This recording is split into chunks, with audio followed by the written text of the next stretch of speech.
ले बाप আর এক পাহি মার, তারপর স্কুলে যাস। দেখছিস না মুসুরের ভুঁয়ে কেমন রায়ের চারা বেরিয়েছে, ফসলগুলা খেয়াতে পারছে না রায়ের লেগা। যত সাহার ওরাই খায় নিচ্ছে।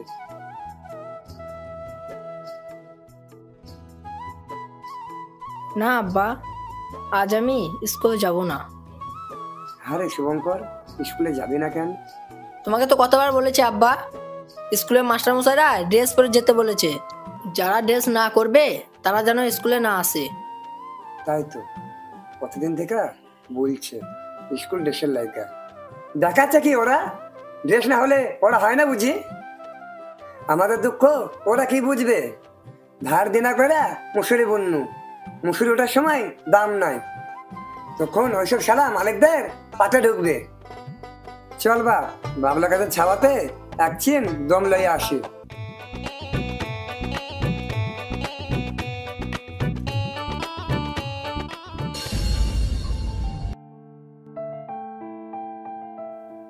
ছেলেটা কদিন ধরে স্কুল যা বন্ধ করে দিয়েছিল দেশের জন্য, 3 দিন থেকে আবার যাচ্ছে, আজও গেছে।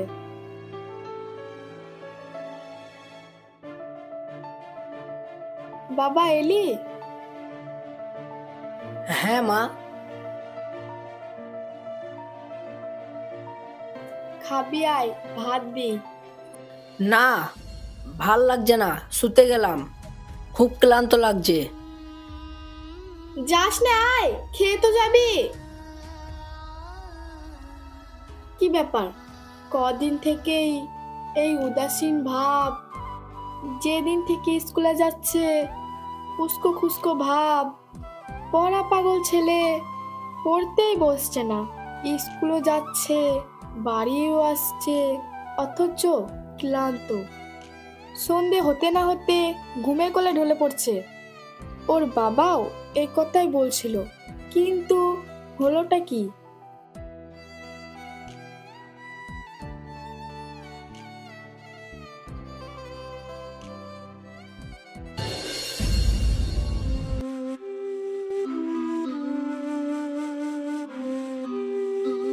দিনটা যেন আজ কেমন, সকাল থেকে আকাশটা কেমন মেঘলা মেঘলা করছে, তার সঙ্গে আমার বুকের ভিতরটাও যেন কেমন কেমন করছে।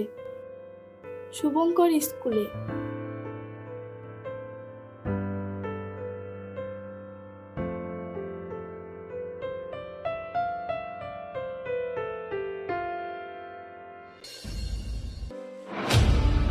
কি বাপ রমেশ, তুই এমন করে হাঁপাচ্ছিস কেন? চাচি, শুভঙ্কর ইচ্ছা পড়েছে ইট ভাটায়। কি বলিস শুভঙ্কর?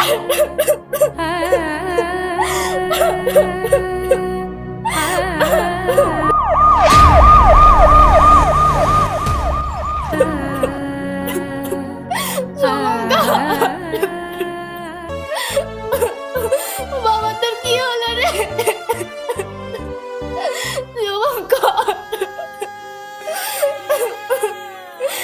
বাবা কথা বল।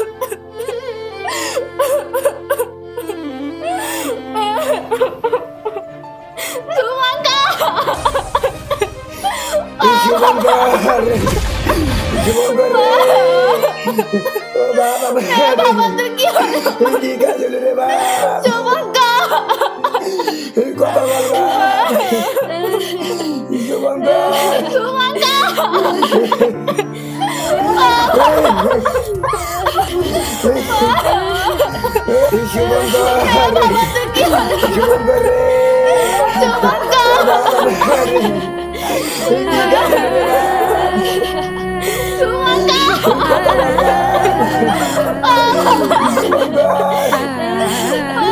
বাবা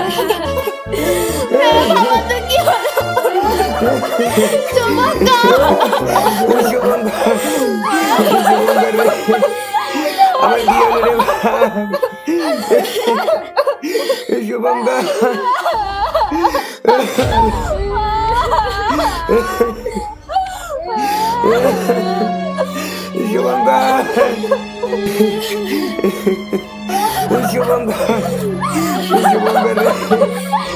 আমার কি হলো রে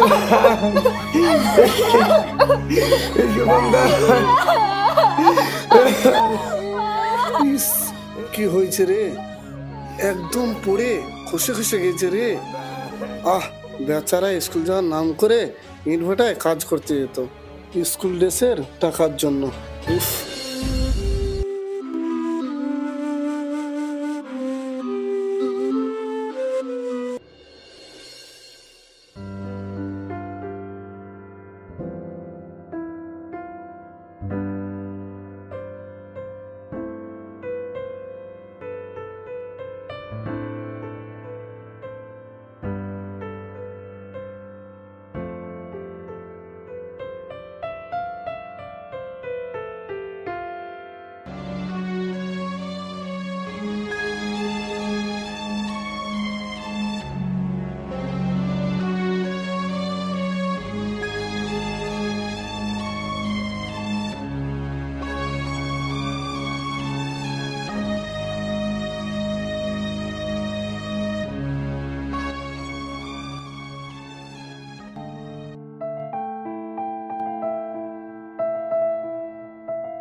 এই রজব ভাইকে একটু ডেকে দাও না।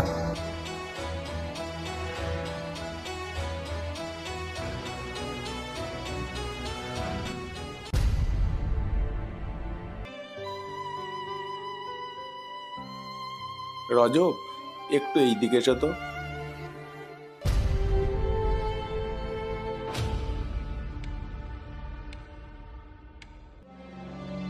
দেখো ভাই রজব, তোমার ছেলে মানে আমারও ছেলে।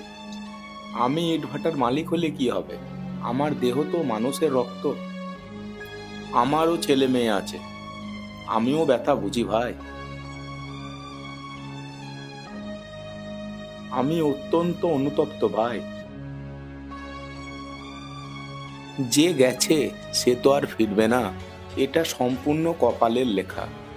লোকের কথায় কান দিয়ে কেস ফেস করতে যেও না, তাতে আমরা দুজনেই হ্যাপায় পড়ব।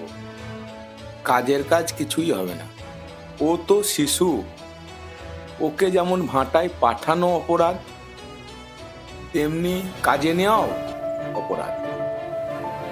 এক কাজ করো, এই 20,000 টাকাটা রেখে দাও, অভাবের দিনে তোমার কাজে লাগবে। না, চাই না টাকা গোরাং বাবু, আমি আমার শুভঙ্করকেই চাই। আপনি বাড়ি যান, আপনি বাড়ি যান, আমি কোনো কেস টেস করবো না। শুভঙ্কর,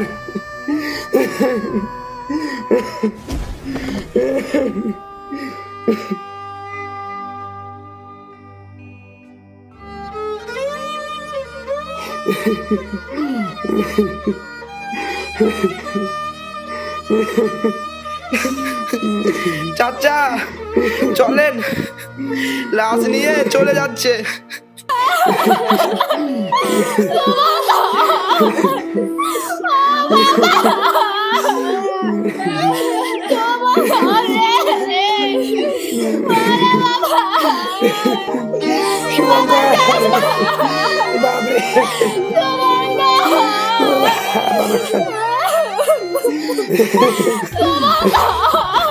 আমাদের শুভঙ্কর শুনবে না।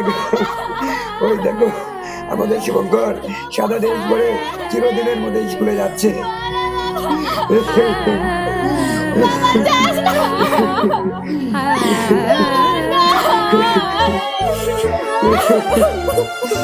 কি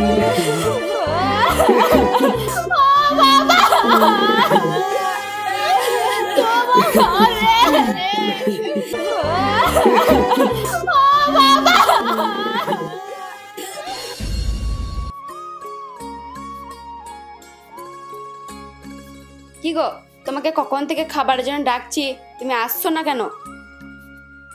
ও গো, তোমার কি হয়েছে আজ?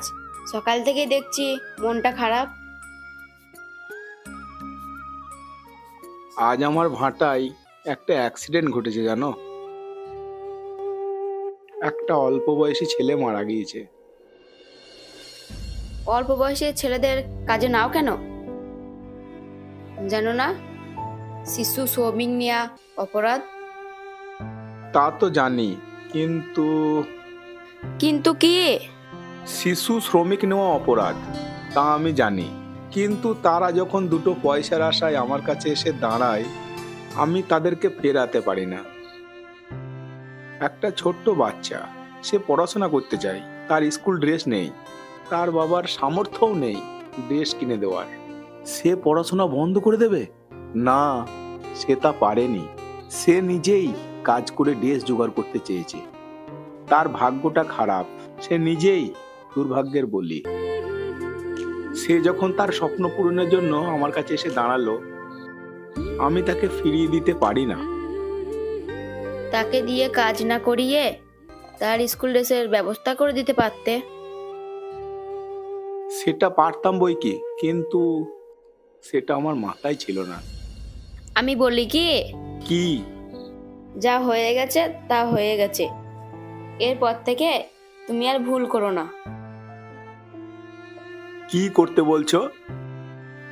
যেসব অসহায় বাচ্চারা তাদের লেখাপড়ার স্বপ্ন নিয়ে তোমার ভাটায় কাজ করতে যায়, তাদের পড়াশোনার দায়িত্ব তুমিই নাও। শুধু নিজের ইনকামটা দেখলেই হবে না, মানুষ হিসাবে তোমার সমাজের প্রতি একটা দায়িত্ব তো আছে। তুমি ঠিক বলেছো। আজ থেকে আমি সেটাই করব। ঠিক আছে, এখন খাবে চলো।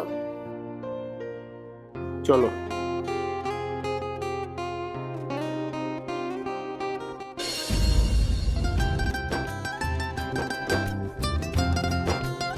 কই বাবু, আছো নাকি বাড়িতে? এটা স্কুল ড্রেস, কাল থেকে পরে স্কুল যাবা, বেশ তো? চাচি কেমন আছেন? এইটা আপনার মেয়েকে দেবেন, কাল থেকে পরে স্কুলে যাবে, স্কুল ড্রেস আছে একটা। বাবু ভালো আছে তো?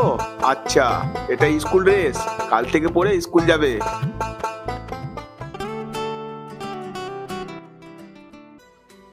হ্যালো ফ্রেন্ডস, এই ভিডিওটি সম্পূর্ণ একটি মেসেজ ছিল। এই ভিডিওটির মাধ্যমে আমরা এটাই বোঝাতে চেয়েছি যে আমাদের দেশে এখনো অনেক গরিব অসহায় পরিবার আছে, যারা তাদের ছেলে মেয়েকে টাকার অভাবে পড়াতে পারে না। আসুন আমরা সবাই ঐক্যবদ্ধভাবে সেই সব পরিবারের পাশে দাঁড়াই। তো সবাই ভালো থাকবেন, সুস্থ থাকবেন, আবার দেখা হবে পরের ভিডিওতে। বাই।